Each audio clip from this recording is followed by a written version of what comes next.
I'm back. I'm back with YouTube. As you've noticed, I've been posting a Universal Extreme Pro Wrestling Fight Grid episodes. You'll see another one premiering at 8 today at the time of this recording. In fact, it's going to be on in about less than 20 minutes. So, anyways, so we got this Impact Slammiversary event. I never talked about Impact in terms of a match. Like, I don't watch Impact. They're kind of on a network I don't really focus on. I've been hearing rumors they're going to try and move to AXS TV, which would probably be a much good business for them. And so they've been rejuvenating for a number of years now, trying to reorganize and get things back into shape. They recently lost Lax after Slammiversary, so that's a blow to them. But they have Sami Callihan, they have Tessa Blanchard. Oh, they have the two big top guy people. And they thought, okay, let's have them fight. Now, originally I heard that Ella Drake was supposed to fight Tessa Blanchard, but he didn't want to put her over. That resulted in his termination. At least that's what I'm hearing. Like, I haven't been in loop with the wrestling thing for, like, the past 4 weeks, since I went on vacation. But I did hear about this match. I was excited for this match because I was like, oh, this is an intergender match on what used to be a mainstream product for a while until everything went off the rails. I blame Hogan and Bischoff. But, yeah, you have the top heel I always kept hearing, Sami Callihan, who... And I have seen his clips, like I have seen video footage of him, and here's the best way to describe it. He is a psychotic maniac. I was like, wait, this is the hacker from NXT? Oh god, I am surprised Vince hired this guy. Like, he looks like a deranged maniac, and I recall his debut as the hacker attacking CJ Parker, and he screams out, "We're now returning to your regularly scheduled programming." And that was it. Like, I was excited for the hacker gimmick when they started out, but then they just never went with it all the way that could have been. Like, it would have been interesting if they had the hacker gimmick in NXT. That would have been, he could have been a big player there. But when he left, oh, now he's on fire. He's been doing this hardcore deathmatch attitude. He keeps doing the OVEs as over. And how he does the thumbs up, thumbs down. And that made me, like, watching this guy, I saw some things, and I was like, you know, it doesn't surprise me that Dean Ambrose, aka Jon Moxley, has a history with him because they were tag team partners prior to the WWE coming into their lives. And now I want to see these two go at it now after all these years. Like, oh man, that would be the death toll for a lot for those two, because we don't know who would survive and live to tell the tale. That would probably be the brutalest hardcore match they could do, provided you also had Jimmy Havoc and then you got a full house. And if Mick Foley was able to not be damaged as he was because of his career of being crazy, he probably could have joined in too, and that would have been an awesome just tornado wreckage of a fight. But yeah, Sami Callihan and Tessa Blanchard actually do have an established history, like, for a couple of months now from what I've heard. And Al Drake and her did not have much chemistry in terms of history. So there was an established continuity. So they were like, okay, we can't get Al Drake, so let's get rid of him. We got Sami Callihan. He's our top heel. He has a history of Blanchard. Let's take on that.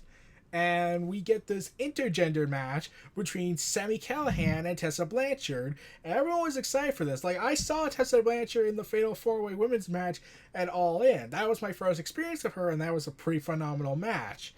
But let's see how Impact could handle the attention it was getting regarding an intergender match. Like, because there were some people that were really mad at the concept that you're going to have a woman fight the guy and the guy fight the woman, because, you know, how social standards have become with, you know, the very sensitive subject regarding abuse and all that. But when it comes to wrestling, that turns into a whole gray area I don't want to go into. Like, I said, someone brought this up. One of my followers said, like, how do you feel about intergender wrestling? I said, if the boys and girls of the wrestling industry all for it, then let them fight in this match. Like they're not gonna be like, it's not like straight up horrible abuse, and those people should be put to the stake on that. Like, those are monsters and horrible people, but I don't recall, like, some people were saying that this is encouraging abuse, except I don't know how that works. Like, okay, sure, there's the man being the woman and vice versa, because the stupidity logic of it only happens to women is beyond freaking dumb. But moving on from the stereotype of the human race, but yeah, when this whole problem was going on, I was like, I would, okay, I get some aspects why some people don't want intergender wrestling, but I also do find that if the women are willing to take that bump along with the men, willing to be comfortable wrestling a woman in the ring, I was like, go all for it. Just go all out. If they want. Like, I was advocating for months and months and months during the Johnny Gargano Ciampa saga that Candice LeRae fights Tommaso Ciampa for the NXT Championship. That would have worked because Candice LeRae is well known for being an intergender wrestler. She always wrestled in intergender matches. Adam Cole wrestled her in an intergender match. I believe it was Battle of Los Angeles pay-per-view. I don't remember the event, the promotion's name, but that was the event I recall. They have fought in intergender matches. In fact, I'm convinced like 75% of their roster in WWE have at least one intergender match in their record. So they have a history, and plus they did do an intergender moment, so to speak, with Nia Jax getting beaten up by Randy Orton, Dolph Ziggler, and Rey Mysterio, and a lot of people were claiming this is abuse against women, and this is an insult to them. And I was like, you do realize that is staged, right? They agreed to do that.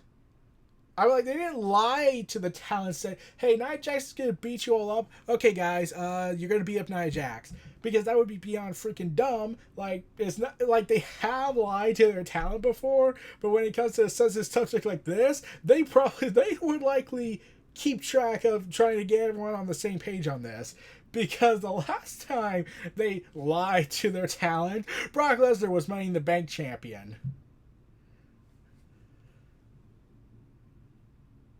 I'm not kidding. There was a story that came out about a day or so after Money in the Bank. I know I'm going on a tangent here.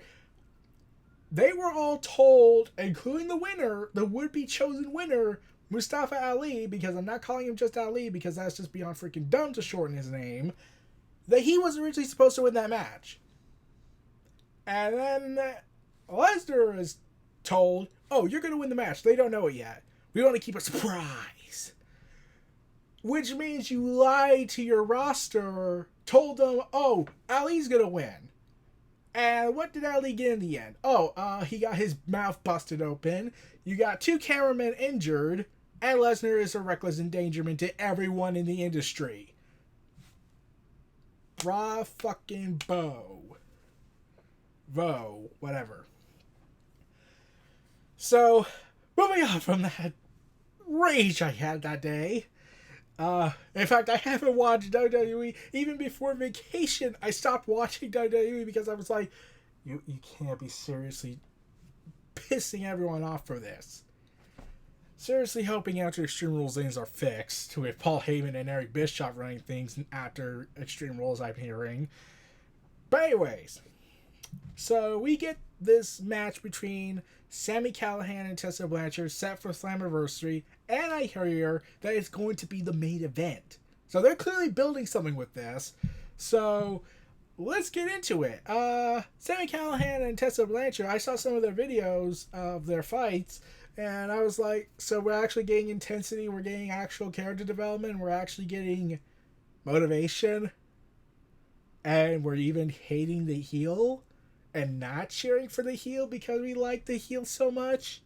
We're actually despising the heel like he's supposed to be despised and not be do what's supposed to despise him because the script says so.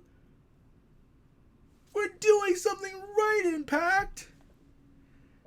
So yeah, uh, Tessa was really over with fans. Like she's been all right. She even was the final opponent for Gail Kim when she finally decided to retire.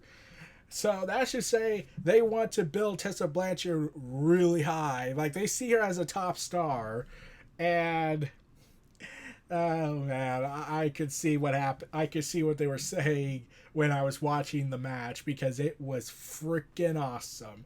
It got a 4.25 by Dave Meltzer, the highest rating of that show, which says something. Um, it was like 15 minutes or so, but it was perfect amount. Any more, and that probably would have went into filler territory. But yeah, it was. Oh man, this match was awesome. Like you got Sami Callihan being this really hated heel, and you got Tessa Blanchard coming out of this like in like $1,000,000. Like the talent involved in this matchup was phenomenal. She beat the crap out of Tessa. Like they were treating this like equal. Like man and women. Screw that. Screw those barriers we established for society. Let's treat them as equals and have them fight each other as equals, instead of having the woman be beating up the man like every single second on TV, because that always happens for some reason. Well, it's probably because they don't want to offend anybody, but I get that, considering how real world abuse is. Besides the point. So, yeah. This goes on and on. This match, like, there were times I got really uncomfortable with Sami Callihan's ruthlessness, and I was like, that's the kind of you we want. Someone that can make us feel uncomfortable of how evil he is. And then you want the face to fight back from this, rise up from this, and she rises up from this. And she's doing suicide dives. She's doing Karanas. Sami Callihan is using the bat on her, and she's fighting. And she even does a code breaker off the top rope, which was awesome. I know it's not called a code breaker, but I just call it the code breaker because I don't know, because Jericho. Oh, by the way, WWE's claiming that they own the term code breaker.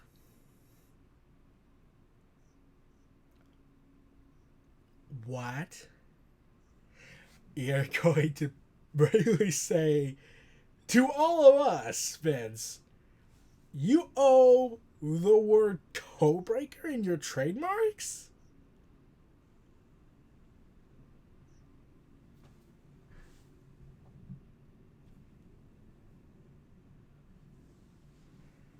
Yeah, anyways, so moving on from Vince McPetty and his stupidity, um, Tessa just really kicked ass in this match.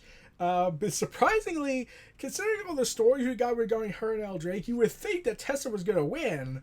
But no, she ultimately is defeated in a pile driver, and Sami gets the victory. And everyone was surprised by that and angry at Sami Callihan for winning because he's the heel, and they're legitimately booing this guy because he's a heel and not because of, go away, we don't like you. And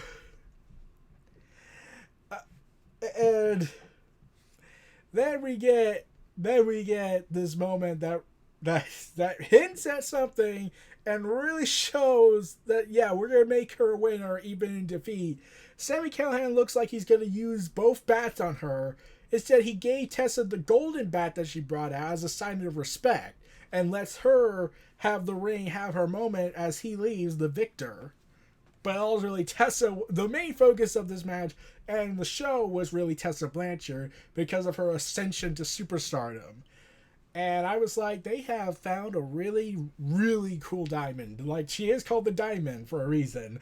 She's a third generation superstar. She's really special talent. And Sami is also amazing. But this match and show was really focusing on the ascension of Tessa Blanchard. And I'm loving every moment of it. I loved the 15 minutes we got from it. I don't care if she had won or not. In fact, I was hearing the reason why they did have Tessa win. Like, they say it was never in the plans, apparently, that she was gonna win. It was never in the plan. They just wanted her to look really good and look strong in defeat. But then a report came out that disputes that, say the reason why she didn't win was because they feared backlash. And I was like, Candice LeRae beat Johnny Gargano multiple times in the independent scene. Is it because she's a woman and they can't imagine a woman being a man? Because if that's society stupidity nonsense, allow me to backtrack a little bit. China defeated Jericho. China beat up Triple H. China beat up The Undertaker. China kicked ass. Sable beat up Mark Mero. Let's see. Trish Stratus and Lita beat up Jericho and Christian, even when they lost. Candice LeRae, like I mentioned, beat Johnny Gargano. Those are the top matches I can think of off the top of my head where a woman did defeat a man or kick the man in the area in their sensitive place. But oh yeah, and China even went toe to toe with Mankind. And there were rumors back in the day that China was supposed to win the WWF Championship from Stone Cold, which in idea context sounds pretty amazing. So yeah, I don't know what the backlash would have been, and really it would have made Tessa more of a star than she already became from that night. But yeah, this match was awarded a 4.25 on the Dave Meltzer scale of things. This was the match of the night, in my opinion, like from a lot of people's perspective. And one major thing I kept tweeting out afterwards was the Diamond versus the Man, the Boss, the Queen, and the Slugger, because I hope she becomes the Slugger one day again after her "you ain't shit" moment. I said this: one day those 4 matches are going to happen and everyone will rejoice. Remember this tweet. Yeah, I basically ripped off the Young Bucks and the Revival when they did the whole one day the Revival and the Young Bucks are going to fight, everyone will rejoice. Remember this tweet. Because when we do, because I know for a fact, if it's after Vince McMahon's sudden departure from wrestling, hopefully because of XFL and not because of the other option that people are hoping for sooner rather than later, because that's seriously fucked up. Moving on.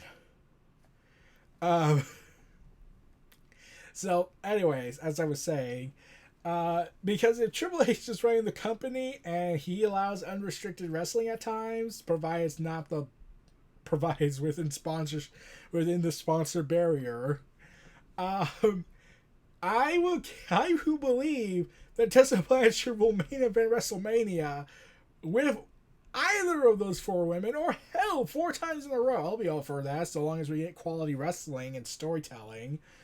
But yeah, I kept saying, if we get these 4 matches with the Diamond against the 4 Horsewomen of WWE and NXT, everyone's going to rejoice. And I said, remember this tweet. So yeah, that's how big Tessa Blanchard I think can get. But in the current state of WWE, led by Vince McKennedy McMahon, or McPetty, or McBastard, or McVengeance, or I have not got over my hatred for WCW even though I won the WCW WWE Monday Night War problem, she'd be best suited staying in Impact or going to AEW if her contract's expiring around this time or next year. But yeah, right now Tessa Blanchard has a home in Impact. I hope to see her wrestle in AEW, then go to WWE, preferably when Triple H is running the show, but still. Hell, I'll sell for her being in NXT for a while. Like, I would love to see her fight Candice LeRae, Io Shirai, Kairi Sane. Oh, wait, we can't do that for various reasons I'll get into at a later date. Probably when around NXT TakeOver Toronto happens, and I'll talk about a certain match that was supposed to happen, but Vince screwed that up. And I'm convinced that Triple H should be thinking of his sledgehammer at this point. Yeah, moving on. So Tessa Blanchard is the diamond of wrestling. She's going to make a big impact, no pun intended, in the industry. I can't wait to see what happens next with her. Sami Callihan, he's gonna make a name for himself in the hardcore department when it comes to his violent persona he does. It's just we know that in WWE they're gonna tone it down if he ever resigns with them. But I think he's just happy being allowed to be himself instead of the hacker. Yeah, in fact, I'll admit it, I'm still a little amazed that, wait, that's the hacker from NXT? Holy crap. You mean to tell me this bat-wielding psychopathic maniac who looks like a psycho was at one point pinned by Triple H to be one of their top stars one day? That sounds awesome and subverting the traditional good-looking, the whole muscular buff and totally dude look that women will be falling for in Vince's eyes, even though the women, just as much as the men, want storytelling and wrestling, and not just, hey, the sex appeal. Sex. And I was like, okay, I get the sex appeal is one of the big things in WWE, and you could say even in all of entertainment media, but everyone wants a quality product set first. The looks are second to many people when it comes to wrestling. So yeah, moving on. Tessa Blanchard, Sami Callihan's match at Slammiversary was phenomenal. No pun intended. Impact Wrestling and Tessa Blanchard and Sami Callihan all agree they made history, and a lot of people say they made history with this match being the main event and it getting so much attention. So I say they succeeded in that department, succeeded in making Tessa Blanchard a big superstar in people's eyes, even those who haven't watched Impact Wrestling in years.